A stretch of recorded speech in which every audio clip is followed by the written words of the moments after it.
Class 6वीं के student जो आपके यहाँ पर सामाजिक विज्ञान का पेपर होने वाला है, तो फाइनली आपका सामाजिक विज्ञान का पेपर आ चुका है। और यदि आप इस पेपर को पढ़ते हैं तो आपके पूरे 60 में 60 नंबर आने वाले हैं। तो यदि आप चैनल पर नए हैं तो चैनल को सब्सक्राइब, वीडियो को लाइक जरूर करें। तो आपका समाज विज्ञान का पेपर आ चुका है, यहाँ पर देख लीजिए पूरा पेपर हम आपको बताने वाले हैं। जल्दी से वीडियो को लाइक, चैनल को सब्सक्राइब कर दीजिए। तो आपका जो ये पेपर है वो आप यहाँ पर देख लीजिए और साथ ही वीडियो को लाइक जरूर कीजिएगा। तो यहाँ पर आप देखिए, यहाँ पर कक्षा 6 और आपका जो पूर्णांक है वो 60 नंबर का रहेगा। समय आपको यहाँ पर देख लीजिए 2.5 घंटे देखने को मिल जाएगा। तो यहाँ पर पहला प्रश्न देख लेते हैं, जो सही विकल्प है बहुविकल्पी प्रश्न है। तो 1 से 5 तक बहुविकल्पी प्रश्न रहेंगे और साथ ही जो आपका यहाँ पर पहला प्रश्न है, स्थल जल वायु के बीच का एक सीमित भाग है। तो इसका आपको आंसर बताना है क्या है। तो इसमें आपका है जलमंडल, स्थलमंडल, वायुमंडल, जीवमंडल। तो इसमें जो आपका करेक्ट आंसर है वो आपका हो जाएगा जीवमंडल। फिर आता है आपका यहाँ पर दूसरा प्रश्न, प्राचीन भारत में समान जन द्वारा कौन सी भाषा समान रूप से बोली जाती है। तो यहाँ पर संस्कृत, प्राकृतिक और तमिल, हिंदी। तो इसमें जो आपका करेक्ट आंसर है वो आपके यहाँ पर हो जाएगा संस्कृत। फिर आता है आपका यहाँ पर तीसरा प्रश्न, चरक का एक एक प्रसिद्ध थे, ऋषि, वैद, राजा, सैनिक। तो इसमें जो आपका करेक्ट आंसर है वो आपका यहाँ पर तीसरे में करेक्ट आंसर रहने वाला है, यहाँ पर बी, वैद। फिर आता है आपका यहाँ पर चौथा प्रश्न, जल्दी से देख लीजिए, वीडियो को लाइक कर दीजिए। चौथा प्रश्न है, सबसे प्राचीन वेद कौन सा है, ऋग्वेद, सामवेद, अथर्ववेद और यहाँ पर यजुर्वेद। तो इसमें जो आपका यहाँ पर चौथे का करेक्ट आंसर वो हो जाएगा ऋग्वेद। फिर आता है आपका यहाँ पर पांचवा प्रश्न, देख लीजिए जल्दी से फटाफट। जिस स्थान में मजबूर लोग अपनी सेवा देने के लिए इकट्ठे होते हैं उसे कहते हैं लेबर चौक, बाजार चौक, रेस्टोरेंट, कचहरी चौक। तो इसमें आपका जो करेक्ट आंसर है वो आपका हो जाएगा लेबर चौक। फिर आते हैं आपके यहाँ पर रिक्त स्थान, देख लीजिए फटाफट। रिक्त स्थान की पूर्ति की 6 से 10 तक रिक्त स्थान रहेंगे। छठवां देख लीजिए, जैन धर्म की 24वें तीर्थंकर। तो इसमें जो आपका यहाँ पर करेक्ट आंसर है छठवीं का वो आप यहाँ पर लिख लीजिए महावीर। महावीर आपका करेक्ट आंसर हो जाएगा। फिर आता आपका यहाँ पर सातवां प्रश्न, देख लीजिए भरूच। यहाँ पर देख लीजिए फिर से, भरूच का यूनानी नाम क्या है। तो सातवें में आपका हो जाएगा यहाँ पर करेक्ट आंसर बरी गाजा। ये आपका करेक्ट आंसर हो जाएगा। फिर आता है आपका यहाँ पर आठवां पे, डॉट डॉट के कार्यालय में जमीन से जुड़े विवादों के मामले सुने जाते हैं। तो इसमें आपका हो जाएगा तहसील। तहसील यहाँ पर लिखिए तहसील। फिर आता है आपका नौवां प्रश्न, जल्दी से देख लीजिए, वह स्थान जहाँ पर बहुत सी दुकानें होती हैं उसे क्या कहते हैं। तो इसमें आपका बाजार हो जाएगा। क्या हो जाएगा, बाजार। फिर आता है आपका यहाँ पर 10वां प्रश्न है, डॉट डॉट मगध का एक महत्वपूर्ण शासक था। तो जो आपका 10वां प्रश्न है इसका सॉल्यूशन हो जाएगा यहाँ पर बिम्बसार।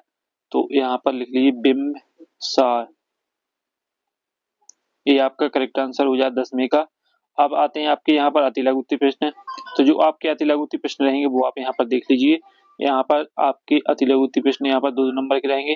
प्रश्न आप यहाँ पर 11वां देख लीजिए, भारत का संपूर्ण भाग कौन से गोलार्ध में स्थित है। तो इनके जो यहाँ पर आंसर है वो भी हम आपको बताने वाले हैं। वीडियो को लाइक, चैनल को सब्सक्राइब कर दीजिए। फिर इसके बाद है आपका यहाँ पर 12, पूरा पाषाण काल को कितने भागों में विभाजित किया गया है। अभिज्ञान शकुंतलम में किसकी कहानी का वर्णन किया गया है।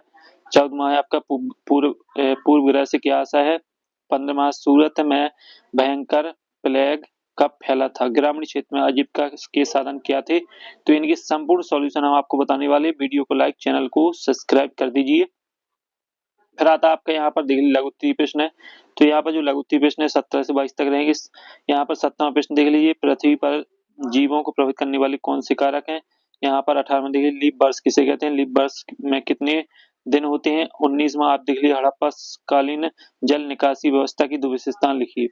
इसके बाद जो 20 और 21 क्वेश्चन है वो भी हम आपको बताएंगे। पहले आप यहाँ पर 23-26 क्वेश्चन देख लीजिए जल्दी से फटाफट। तो यहाँ पर दीर्घ उत्तरीय प्रश्न है। यहाँ पर 23वां प्रश्न देख लीजिए, भौतिक मानचित्र किसे कहते हैं। भौतिक मानचित्र की विशेषताएं। और यहाँ पर 24वां, उत्तरी मैदान में अधिक जनसंख्या निवास करती है क्यों। और 25वां, मौर्य साम्राज्य की प्रशासन की प्रमुख विशेषताएं लिखिए। 26वां, ग्राम पंचायत के प्रमुख काल लिखिए। तो यहाँ पर यह रहेंगे आपके यहाँ पर 5-5 नंबर के प्रश्न। तो स्टूडेंट जो इनके सॉल्यूशन है, तो चलो सॉल्यूशन देख लेते हैं। और अभी तक आपने वीडियो को लाइक नहीं किया तो प्लीज वीडियो को लाइक जरूर कीजिएगा। तो चलो देख लेते हैं इनका सॉल्यूशन संपूर्ण प्रश्न का। तो यहाँ पर स्टूडेंट देख लीजिए, जो आपका 11वीं पेज का सॉल्यूशन है वो आपका 11वीं पेज का सॉल्यूशन देख लीजिए। भारत संपूर्ण रूप से उत्तरी पूर्वी गोलार्ध में स्थित है। फिर आपका 12वां पूरा पाषाण काल को 3 भागों में विभाजित किया गया है। यहाँ पर निम्न वर्ग, मध्य वर्ग, उत्तर पूरा पाषाण काल, मध्य पूरा पाषाण काल और निम्न पूरा पाषाण काल। फिर आता है आपका यहाँ पर 13वां प्रश्न है, जल्दी से देख लीजिए फटाफट। अभिज्ञान शकुंतलम में दुष्यंत और शकुंतला की कहानी का वर्णन किया गया है।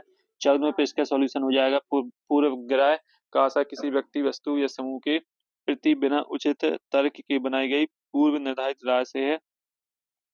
फिर आता आपका यहाँ पर 15वें पेज, सूरत में भयंकर प्लेग 1994 में फैला था। 15वें पेज 16वें पेज का सॉल्यूशन हो जाएगा, ग्रामीण क्षेत्र में आजीविका के मुख्य साधन है। तो यहाँ पर है आपका जो करेक्ट आंसर कृषि, पशुपालन और कुटीर उद्योग। फिर आता आपका यहाँ पर 16वें पेज का सॉल्यूशन देख लीजिए फटाफट। पृथ्वी पर जीवन को प्रभावित करने वाले मुख्य कारक हैं जलवायु, वायुमंडलीय गैस, सूर्य का प्रकाश, जल, मिट्टी और जैविक प्रकाश। फिर आता आपका यहाँ पर 18वें पेज का सॉल्यूशन, लीप बार 100वां वर्ष होता है जिसमें फरवरी 29 दिनों की होती है। इसमें कुल 366 दिन होते हैं और प्रत्येक 4 वर्ष में आता है। फिर आता आपका यहाँ पर 19वां प्रश्न, हड़प्पा कालीन जल निकासी व्यवस्था की 2 विशेषताएं। प्रत्येक घर का नाली से जुड़ा था। नालियां पक्की ईंटों से बनी थी और ढकी होती थी। फिर आपका यहाँ पर 20वें पेज का सॉल्यूशन, 2 प्रसिद्ध महाकाव्य महाकाव्य रामायण और महाभारत। जल्दी से देख लीजिए फटाफट पूरा सॉल्यूशन। फिर आता आपका यहाँ पर 21वें पेज का सॉल्यूशन, समीर समीर एक, समीर दो अंतर। तो समीर एक में मुख्य रूप से बच्चों के लिए कहानियां, जबकि समीर दो में वयस्क के लिए सामग्री है। और दूसरा, समीर एक सरल भाषा में लिखा गया है जबकि समीर दो गहरी और गंभीर भाषा में प्रयोग है।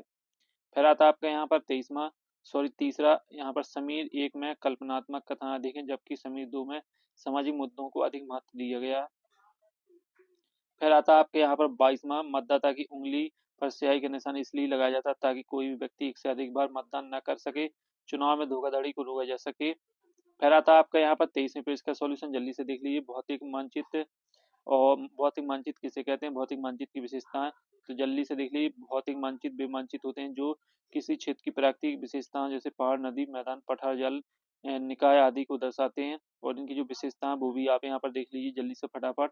तो इनकी जो विशेषताएं प्राकृतिक स्थलियों को दर्शाते हैं, ऊंचाई और गहराई को रंग व रेखाओं द्वारा दिखाता है, पहाड़, नदी, जंगल, रेगिस्तान आदि की जानकारी प्रदान करता है। फिर आता है आपके यहाँ पर 24वें पेज का सॉल्यूशन, जल्दी से फटाफट देख लीजिए। उत्तरी मैदान में अधिक जनसंख्या निवास करती है, क्यों? तो यहाँ पर आप पढ़ सकते हैं क्यों करती है, कारण आपको बताना है।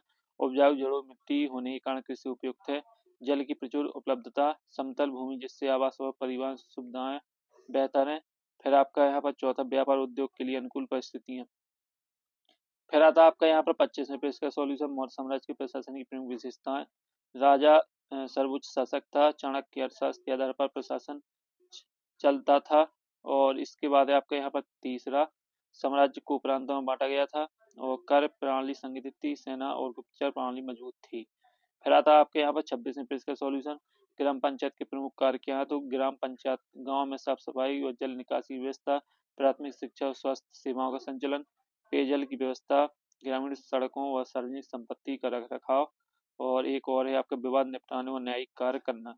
तो इस तरीके से आपका जो सॉल्यूशन है वो कंप्लीट हो जाएगा कक्षा 6वीं वालों का। और साथ ही जो हमने आपको प्रश्न पत्र बताया वो कंप्लीट तरीके से रट लीजिए, याद कर लीजिए। कल आपको यही प्रश्न पत्र देखने को मिलेगा। तो अगली वीडियो में फिर मिलते हैं, तब तक के लिए जय हिंद, वंदे मातरम।